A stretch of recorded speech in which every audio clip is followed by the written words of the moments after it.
El jardín del Edén. Nuestra leyenda más perdurable. Una historia que se repite en todas las civilizaciones de la Tierra.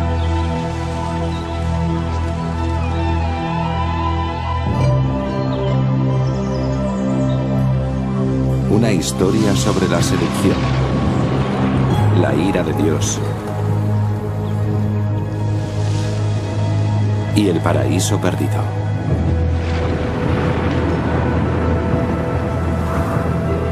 ¿Pero se trata solo de una fábula? ¿Las míticas historias de la Biblia podrían tener algo de verdad? ¿Existió realmente un lugar como el Edén?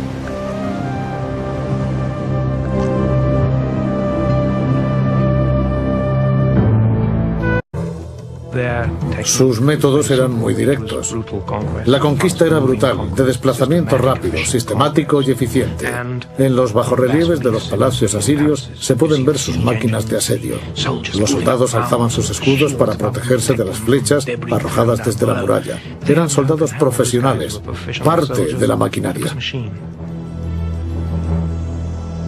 En la capital, Jerusalén, el rey Ezequías comprendió que el ataque asirio era inevitable.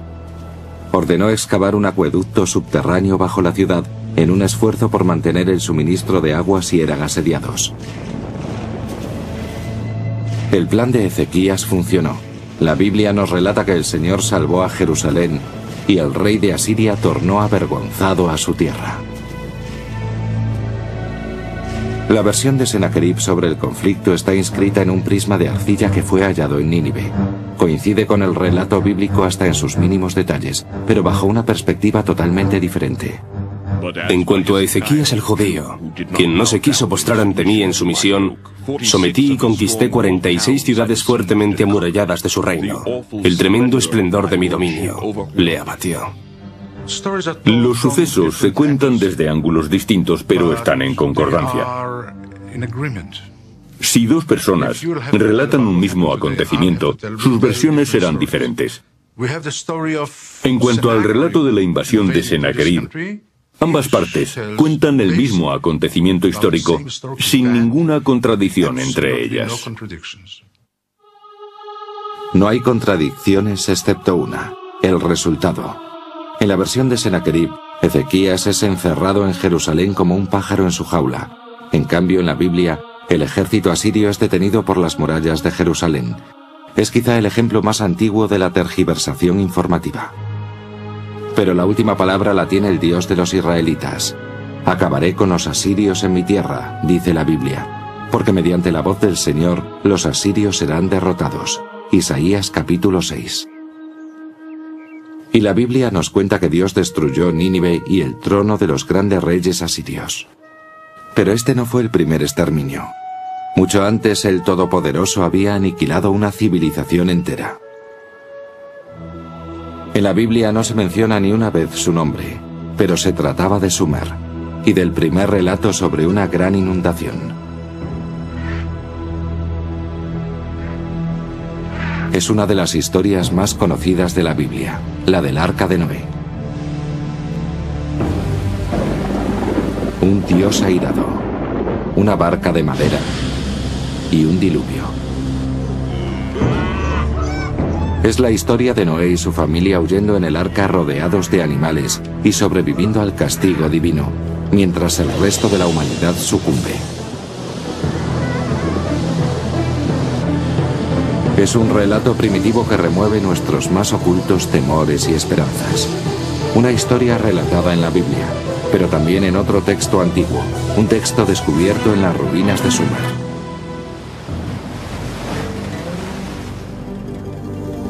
A comienzos del siglo XX fue traducido un conjunto de tablillas mesopotámicas en las que se refería por primera vez a la leyenda sobre una inundación catastrófica. En el primer poema épico de la historia, se habla del mítico rey Gilgamesh. Esta narración acerca de una enorme inundación se adelanta a la Biblia en al menos 2000 años. Durante 7 días y 7 noches, las aguas anegaron la tierra, y la enorme embarcación era sacudida por las olas y la tormenta. hasta que el barco choca con una montaña y su tripulante envía aves a buscar tierra. Es una historia que tiene mucha similitud con la de la Biblia, una historia maravillosa. Hace más de 5000 años, la historia del gran diluvio fue contada por primera vez aquí, en las antiguas ciudades sumerias de Uruk, Eridu y Ur. En Sumer encontramos casi todos esos elementos de lo que llamamos civilización. Los sumerios inventaron la rueda, el gobierno y la jardinería. Sumer, la primera civilización del mundo.